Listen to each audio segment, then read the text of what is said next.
Hello friends, I am Yogendra Agrawal. आज मैं बात करने वाला हूं पैटी कैश बुक क्या होती है, इम्प्रेस्ड सिस्टम क्या होता है, इम्प्रेस्ड सिस्टम को हम आसान भाषा में कैसे समझ सकते हैं, पैटी कैश बुक कितने तरीके से बनाई जा सकती है। इन बातों को लेकर आज मैं अपनी वीडियो को बनाने वाला हूं। फ्रेंड्स, मैंने जो लास्ट वीडियो में आपको 2 कॉलम कैश बुक पढ़ाया, आई होप सबको बहुत अच्छे से समझ में आ गया होगा। 2 कॉलम को कैश बुक में अगर ओवरड्राफ्ट हो तब उसको हम कैसे ट्रीट करते हैं, ये चीज़ आपको समझ में आ गई होगी। हमने बताया कि कैश बुक का बैलेंस हमेशा डेबिट बैलेंस ही होगा, ये किसी भी कंडीशन में क्रेडिट बैलेंस नहीं हो सकता है। लेकिन बैंक कॉलम का जो बैलेंस है वो डेबिट भी हो सकता है, क्रेडिट भी हो सकता है। क्रेडिट किस कंडीशन में होगा ये भी मैंने लास्ट वीडियो में पूरी तरह से आपको समझाया है, बताया है। सिंगल कॉलम कैश बुक भी मैंने बताई है, सब्सिडियरी कैश बुक भी मैंने आपको बताई है, और आज मैं बात करने वाला हूं पैटी कैश बुक की। तो सबसे पहले दोस्तों ये समझते हैं कि पैटी कैश बुक एग्जैक्ट होती क्या है। तो patty cash book, patty cash book, जब हम पैटी कैश बुक की बात करते हैं तो पैटी कैश बुक में हमारे लिए एक नया शब्द है पैटी। कैश बुक तो हम पहले से ही जानते हैं, तो पैटी एग्जैक्ट है क्या। तो पैटी का मतलब है छोटे मोटे, यानी कि कोई स्मॉल टाइप के अगर एक्सपेंसेस होते हैं हमारे तो उसे हम पैटी एक्सपेंस कहते हैं, और उस एक्सपेंस को हम जिस बुक में लिखते हैं उसको पैटी कैश बुक कहते हैं। अब छोटे मोटे खर्चों की अगर मैं बात करूं तो छोटे मोटे खर्चे किस तरह के हो सकते हैं, तो बहुत सारे तरह के हो सकते हैं। जैसे मान लो आपको अपने ऑफिस में कोई आया, उसको चाय आपने पिलवाई, अब अचानक से आप 2 रुपये 4 रुपये 10 रुपये 5 रुपये की चाय लेकर के आते हैं, पियोन लेकर के आया। अब उसे कहाँ लिखें, क्या उसे जो हेड कैशियर है उसके पास भेजें कि जाओ इसको रिकॉर्ड करा दो? नहीं, हेड कैशियर का अपना एक वैल्यू है, उसके टाइम की कीमत है भाई। अगर वो इस चाय की रिकॉर्डिंग में लगा रहेगा तो दिक्कत हो जाएगी। मान लीजिए आपको फोटो स्टेट कराने की जरूरत पड़ी, अब आपने 2 फोटो स्टेट करानी, 2 रुपए हो गई जी। अब इस 2 रुपए की फोटो स्टेट के लिए अगर आप हेड कैशियर को अप्रोच करेंगे कि लो जी इसको रिकॉर्ड करो आप, तो दिक्कत हो जाएगी। वो 2 रुपए की आपकी ट्रांजैक्शन रिकॉर्ड करने के लिए अपना कितना काम छोड़ना पड़ेगा उसे, तो ये सही नहीं है। इसीलिए जो बड़ी ऑर्गेनाइजेशन होती हैं वहां ये सिस्टम लागू किया जाता है कि छोटे मोटे खर्चों के लिए हम एक पैटी कैशियर रखते हैं, और बड़े खर्चों के लिए और बड़ी चीजों के लिए, बड़ी ट्रांजैक्शंस के लिए हम हेड कैशियर रखते हैं। ठीक है, तो हम जो ये पैटी कैशियर रखते हैं, ये petty cashier petty cash book बनाने के लिए रिस्पॉन्सिबल है। हालांकि बहुत ज़्यादा इसमें डिटेल की ज़रूरत नहीं होती है, रीजन इसमें बहुत ज़्यादा घपला नहीं हो सकता है।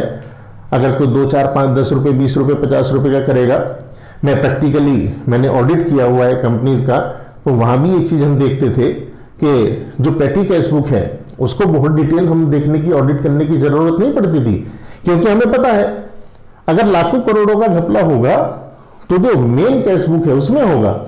जो हमारी ये पैटी कैश बुक है इसमें कितने का कोई घपला करेगा, छोटे छोटे तो खर्चे लिखे जाते हैं। चलिए वो तो खैर प्रैक्टिकल अप्रोच मैंने आपको बताई। अब बात करते हैं यहाँ थियोरेटिकल की।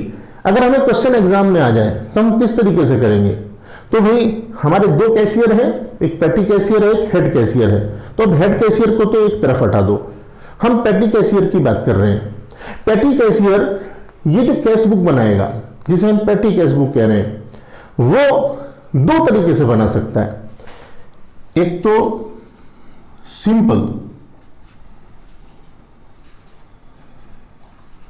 पैटी कैश बुक बना सकता है, सिंपल पैटी कैश बुक, और दूसरा हमारा इम्प्रेस्ड सिस्टम को लेकर के बनाई जा सकती है कैश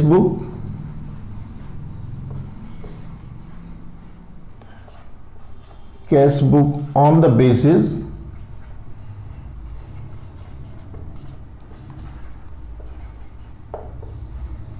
इम्प्रेस्ड सिस्टम।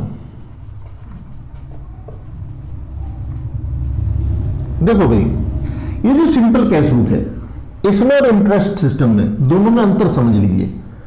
और ये वो अंतर है, किसी ने पेटी कैश बुक कितनी भी बार पढ़ रखी हो, उसको ये कंफ्यूजन बना ही रहता है ये है क्या। इंप्रेस्ड सिस्टम 1 मार्कर क्वेश्चन में भी आता है, ठीक है। तो आपको इंप्रेस्ड सिस्टम को समझना है, तो उसके लिए मैं आपको सिंपल भी साथ साथ समझा रहा हूं। सिंपल कैश बुक अगर होगी, सिंपल पेटी कैश बुक, तो इसका मतलब क्या है, आपके जो भी खर्चे हैं उसके हिसाब से हेड कैशियर आपको एक अमाउंट दे देगा।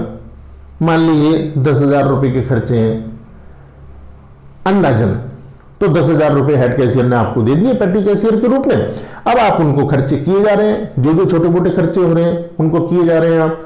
जब 10,000 खर्च हो जाएंगे फिर पहुंच जाइए, वो फिर से 10,000 5,000 जो भी अंदाजा होगा उसके हिसाब से आपको पैसे दे देगा, आप उन्हें रिकॉर्ड कर लेंगे।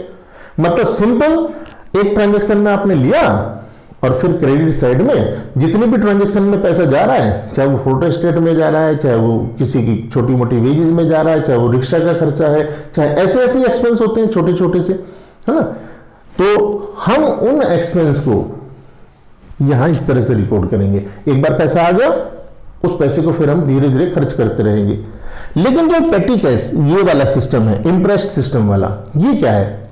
तो इंप्रेस्ड सिस्टम एग्जैक्टली क्या है मैं उसको बताऊंगा आपको। इंप्रेस्ड सिस्टम का मतलब यह है कि एक पर्टिकुलर अमाउंट आपको दे दिया जाएगा एक पेटी कैशियर के रूप में।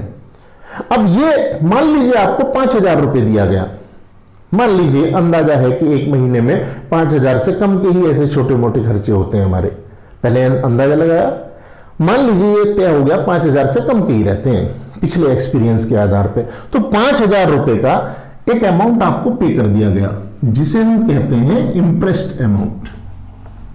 इंप्रेस्ड अमाउंट, ये 5,000 रुपए का मान लीजिए आपको पे कर दिया गया, मतलब दे दिया गया।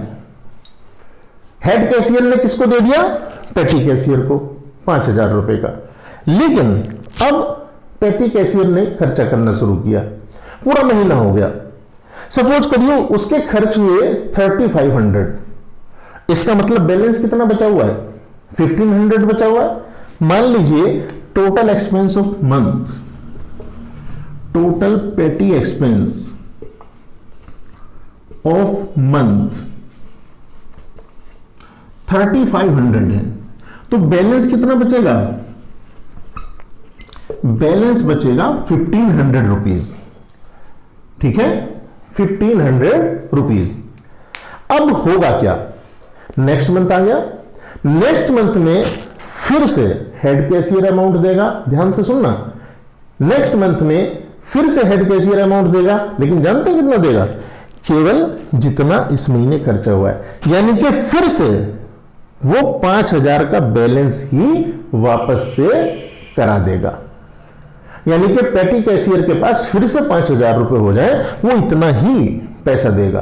तो इंप्रेस्ड सिस्टम ये कहता है कि आपको एक इंप्रेस्ड अमाउंट दे दिया गया and this amount has to be maintained, ये मेंटेन करना है, ठीक है। तो जितना भी खर्च हो जाए, मान लीजिए केवल 1,000 खर्च हुआ, अभी 4,000 बचा हुआ है, तो अगले महीने केवल 1,000 ही हेड कैशियर देगा, ठीक है।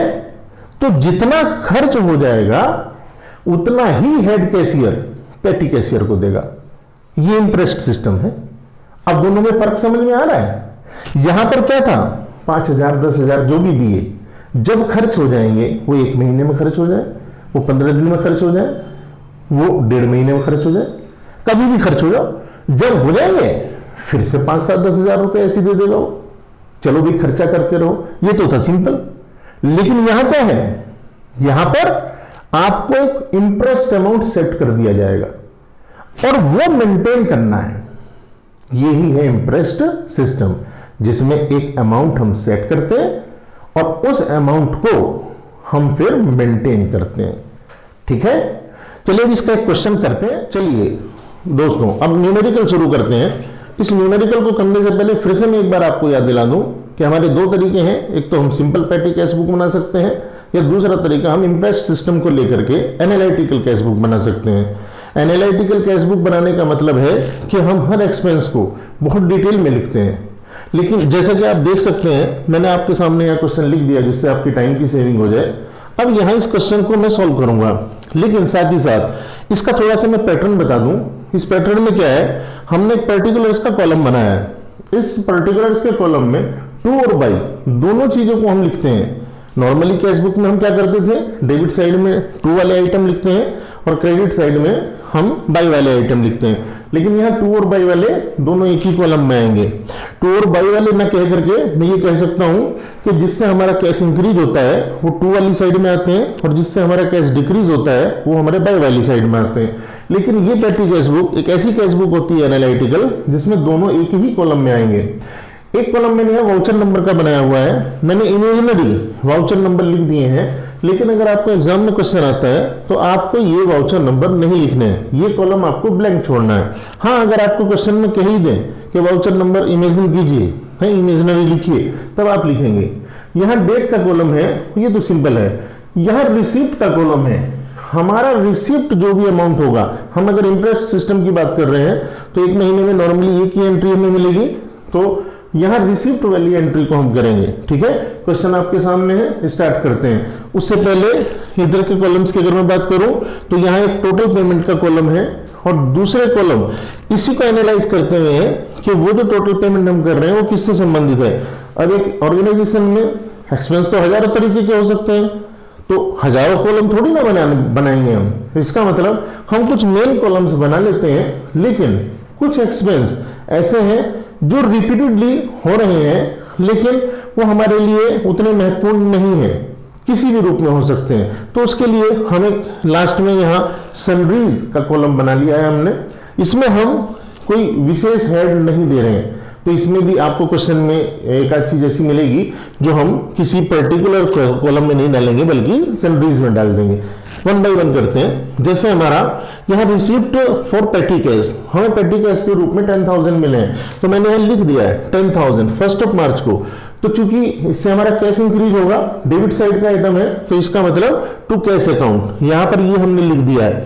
इसके बाद में हमने पेड मेट्रो फेयर, हमने 50 रुपए मेट्रो फेयर के पेमेंट किए हैं। तो इस मेट्रो फेयर को हम यहाँ कन्वेंस अकाउंट हमारा है 50 रुपीज टोटल पेमेंट, ये हम टोटल वाले कॉलम में लिख देंगे। लेकिन यहां देखो कन्वेंस कहां पर है, यहां कन्वेंस का कॉलम है, इसका मतलब ये यहां आ जाएगा। बाकी किसी कॉलम में ये अमाउंट के बारे में अब हम कुछ नहीं लिखेंगे। अगर इसके सामने डैश लगा देंगे तो आसान रहेगा आपके लिए, कोई गलती नहीं होगी लिखते हुए। इसके बाद में हम बात करें पेड कार्टेज, हमने कार्टेज पेमेंट किया है, 250 रुपीज का कार्टेज है, तो कार्टेज के लिए 250 रुपीज टोटल वाले कॉलम में हम यहां लिखेंगे 250 रुपीज। अब यहां कार्टेज का कॉलम कहां पर है, हमारा ये कार्टेज का कॉलम है, इसका मतलब हम 250 रुपीज यहां कार्टेज के कॉलम में लिख देंगे, बाकी कॉलम में डैश लगा देंगे। डैश में इसलिए लगवा रहा हूं कि अगर आप डैश नहीं लगाएंगे तो अमाउंट आप ऊपर नीचे लिख सकते हैं और कंफ्यूजन हो सकता है। नेक्स्ट हमारा क्या है, पेड फॉर पोस्टेज 500 रुपीज, हमने पोस्टेज के लिए 500 रुपीज का पेमेंट किया है, 500 रुपीज पोस्टेज के लिए पेमेंट किया है। अब देखो पोस्टेज का कॉलम हमारा कहां है, यहां पर है, तो इसका मतलब 500 रुपीज हमें पोस्टेज में लिखना है, बाकियों को हम डैश लगा देंगे। इसके बाद में नेक्स्ट हमारा क्या है, paid wages for casual labours 3 मार्च को, ये तो 3 मार्च को हमने वेजेस का पेमेंट किया है। अब आप देखो वेजेस का कॉलम कहीं बनाया हुआ है, नहीं बनाया हुआ, इसका मतलब इस क्वेश्चन में हमने ये जो वेजेस है इसे सैलरीज मान लिया है, इसके लिए कोई विशेष कॉलम नहीं बनाया है। इसका मतलब ये टोटल अमाउंट तो हम यहीं पर लिखेंगे 600 रुपीज, लेकिन इसका जो अमाउंट है वो हम सैलरीज में लिखेंगे। ये हमारा सैलरी आइटम हो गया इस क्वेश्चन में। नेक्स्ट हमारा क्या है, पेड फॉर स्टेशनरी 4 तारीख में 400 रुपए हमने स्टेशनरी के लिए पेमेंट किया है, तो 400 रुपए 400 रुपीज, ये लीजिए 400 रुपीज टोटल अमाउंट हो गया 400। अब देखो स्टेशनरी यहाँ कहाँ है, उसके सामने लिखेंगे, तो स्टेशनरी का कॉलम यहाँ पर है, इसका मतलब हम 400 रुपए यहाँ लिखेंगे, बाकियों के नीचे डैश लगा देंगे। इससे हम पता चल जाएगा कि ये जो पर्टिकुलर एक्सपेंस है वो कहां पर आ रहा है। इसके बाद में दोस्तों हमारा नेक्स्ट है paid for stationery, paid auto charge, हमने 200 रुपये ऑटो चार्ज के पेमेंट किए हैं। इसका मतलब फिर से हमारा कन्वेंस का एक्सपेंस हो गया। कन्वेंस का कॉलम यहां पर ही है, पहला ही कॉलम है 200 रुपये। आई होप मेरी बात आपको समझ में आ रही होगी। इसके बाद में हमारा नेक्स्ट क्या है, नेक्स्ट है paid for repairs of chair. हमने 1500 रुपये रिपेयर्स के लिए खर्च कर दिए, तो 1500 रुपीज ये लीजिए, 1500 टोटल अमाउंट कितना है, 1500 है। अब हम देखते हैं रिपेयर का कॉलम कहां है, तो रिपेयर का कॉलम हम देख पा रहे हैं यहां पर है, ये लीजिए 1500 रुपये। बाकियों को हम डैश लगा करके छोड़ देंगे। नेक्स्ट और लास्ट में हमारा यहां पर नेक्स्ट क्या है भाई, पेड फॉर बस फेयर। 100 रुपए का हमने बस फेयर दिया है, तो 100 रुपये बस फेयर हमारा, ये बस फेयर 100 रुपये। चलिए पहले लिखते हैं यहां पर 100 रुपये बस फेयर। तो बस फेयर हमारा कहां आएगा, कन्वेंस में, तो 100 रुपये कन्वेंस यहां पर हमारा आ गया। बाकियों को हमने ब्लैंक कर दिया है। इसके बाद में नेक्स्ट क्या आएगी हमारा, पेड फॉर कार्टेज 400 रुपये। 400 रुपये कार्टेज के टोटल अमाउंट, फिर से 400 रुपये कार्टेज का कॉलम देखते हैं हमारे सामने, ये रहा 400 रुपीज कार्टेज के नाम के हमने लिख दी।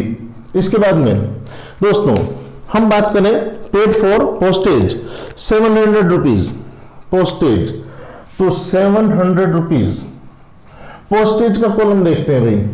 पोस्टेज ये रहा, इसका मतलब हमारा इसके लिए भी स्पेशल कॉलम है, हमने यहाँ स्पेशल एक्सपेंसेस को ले लिया है 700 रुपये। नेक्स्ट में हमारा क्या है, हमने पेड फॉर कन्वेंस 6 तारीख में 300 रुपये, तो 6 तारीख में 300 रुपये हमने कन्वेंस के पेमेंट किए हैं, टोटल अमाउंट 600 रुपये। कन्वेंस यहाँ पर 600 रुपये हो गया, ठीक है। इसके बाद में यहाँ हम इसको ब्लैंक कर देंगे क्योंकि इसका कोई खर्चा नहीं हुआ है भाई। इसके बाद में हमारा पेड कार्टेज 300 रुपये, 300 रुपये का कार्टेज पेमेंट किया, फिर से हम 300 रुपये टोटल में लिखेंगे कार्टेज के, और कार्टेज का कॉलम ढूंढो, ये रहा। चलिए इसके बाद में भाई हमारा लास्ट एक्सपेंस है पेड टेलीफोन एक्सपेंसेस या टेलीफोन बिल 200 रुपये का। अब 200 रुपये का टेलीफोन बिल,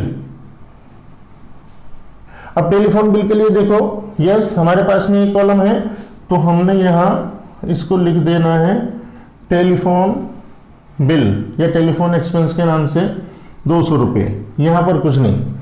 तो हुआ क्या है, पहले मैं यहां तक बताऊं क्योंकि क्वेश्चन का मेन पार्ट तो यही है। हमने क्या किया है, हमने जो भी हमारा एक्सपेंस हुआ है, इसका फॉर्म का नाम क्या है, एनालिटिकल पेटी कैश बुक। एनालिटिकल मतलब हम जितना विश्लेषण कर सकते हैं उतना विश्लेषण कर दिया है हमने इसका। मतलब एक एक्सपेंस किस हेड में है, किस सब हेड में, क्या पोजीशन उसकी है, ये हमें अब अलग अलग दिखाई देगा। कितने हमारे रिपेयर पे खर्च हुए हैं, कितने हमारे टेलीफोन बिल पर खर्च हुए हैं, कितने हमारे किस हेड में खर्च हुए हैं, ये हम अलग अलग देख पाएंगे। बस इसका इतना ही रोल है। अब देखिए हम इसका टोटल करते हैं, कन्वेंस का टोटल सबसे पहले करते हैं भाई। कन्वेंस हमारा फिर ये हो गया 600, 700, 900, 950 रुपये, 950 रुपये।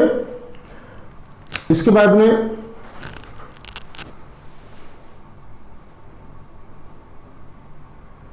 देखो, चलिए इसके बारे में बात करें तो ये हमारा हो गया 950।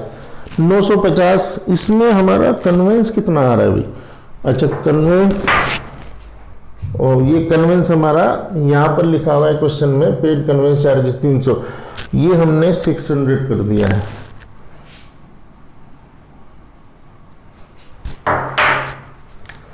कन्वेंस चार्जेस 300 रुपये। चलिए तो ये हो गया हमारा 650 रुपये। अब इसके बाद अगर बात करें इसके टोटल की, 4 और 3 7 और 2 950 रुपये। अगर हम स्टेशनरी की बात करें तो 400 रुपीज़ का टोटल है।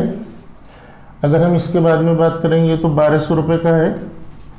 अगर इसके बाद ये बात करें तो ये 1500 रुपये का है, ये 200 रुपये का है और ये 600 रुपये का है। तो जितने हमारे खर्चे हुए हैं कितने हुए हैं? 5500 रुपये के। ये 5500 रुपये के एक्सपेंस हमारे एनालाइज हो गए कि किस किस हेड में कितना कितना हमारा खर्चा हुआ है।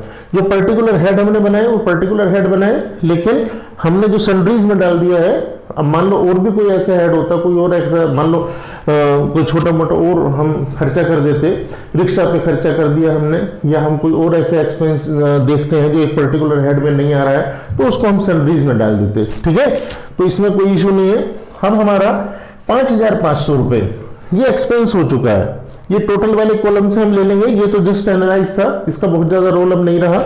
हमने यहाँ 4500 रुपये हमारे पास में बैलेंस बचेंगे। 4500 रुपीज, 4500 रुपये हमारे पास में बैलेंस बचेंगे बाई बैलेंस कैरीड डाउन। तो जैसे हम कैश बुक में लेकर के आते हैं ऑन द सेम लाइन, उसी तरह से ये नेक्स्ट पीरियड के लिए ये 6 मार्च तक का है, तो 7 मार्च के लिए ये क्या बन जाएगा? टू बैलेंस ब्रॉट डाउन बन जाएगा। तो टू बैलेंस ब्रॉट डाउन कितना है हमारा?